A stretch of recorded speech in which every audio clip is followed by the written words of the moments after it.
Hello friends, আমি মধুমিতা বলছি। আমি আজকে তোমাদের করে দেখাবো একটি স্বাস্থ্যকর ঝোলের রেসিপি, ভাজা সর্ষে দিয়ে মাছের ঝোল, যেটা পূর্ববঙ্গে কাসন পোড়া ঝোল ও মাছের ঝোল বলে। আমি আজকে সেই রেসিপিটা করবার জন্য এখানে কাতলা মাছ নিয়েছি। কাতলা মাছ দেখো এখানে আমি ভালোভাবে ধুয়ে নুন হলুদ মাখিয়ে রেখে দিয়েছি। আমি আমার রেসিপিটা করব আমার দিম্মা যেইভাবে করতেন সেইভাবে আমি রেসিপিটা তোমাদের সাথে শেয়ার করব। আমি এখানে ফ্রাইং প্যানের মধ্যে সর্ষের তেল দিয়েছি, সর্ষের তেলটা গরম হয়ে গেছে। এরপর মাছগুলো আমি ভেজে নেব।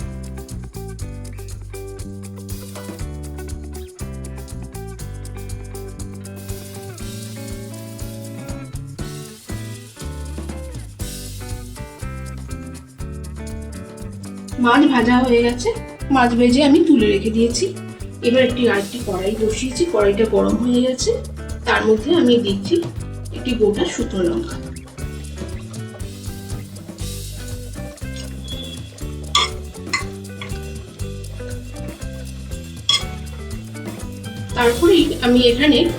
তারপরে এখানে আমি রেখেছি 1 চামচ গোটা আর হাফ চামচ সর্ষে। এটি আমি সাদা সর্ষে নিয়েছি, এর মধ্যে দিয়ে দেবো। সর্ষেটা আমি ভালোভাবে ভেজে নেব। সর্ষেটা কিন্তু ভালোভাবে ভেজে নিতে হবে, আর খেয়াল রাখতে হবে সর্ষেটা যেন পুড়ে না যায়। দেখো সর্ষে আমাদের শুকনো রোস্ট হয়ে গেছে। এইটা এবার আমি গুঁড়ো করে নেব। আর এই রান্নাটি করতে আরেকটা জিনিস অ্যাড করলে রান্নাটি খেতে কিন্তু খুবই সুস্বাদু হবে। আমি কিন্তু পরপর তোমাদের দেখাতে থাকবো।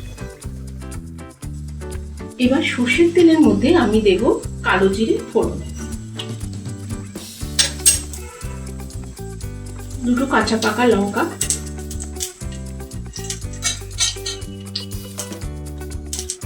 হলুদ গুঁড়ো,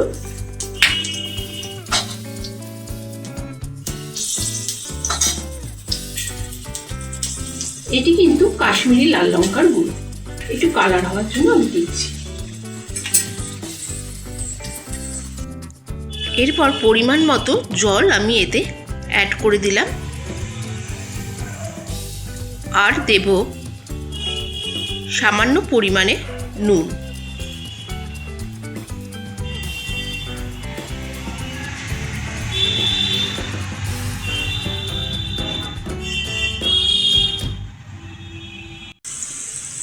মোটামুটি আমাদের সবার ঘরে আমের আচার থাকে। তোমাদের যদি আমের আচার থাকে তাহলে তার থেকে নিয়ে 1 চামচ উঁচু এর মধ্যে মিশিয়ে দেবে। দেখবে স্বাদটা কত পরিবর্তন হয়ে গেছে।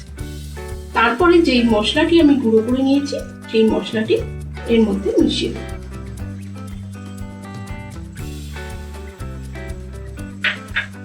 দিয়ে খানিকক্ষণ এটি ফুটতে দেব। ঝোল ফুটে উঠেছে, এরপর এর মধ্যে আমি মাছগুলো মিশিয়ে দেব।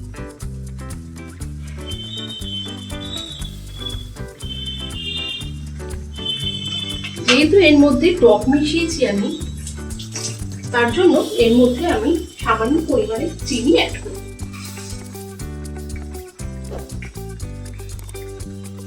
দিয়ে এই মাছ দিয়ে ফুটে উঠলে তোমাদের এটি আমি সার্ভ করে দেখিয়ে দেবো। টাটা।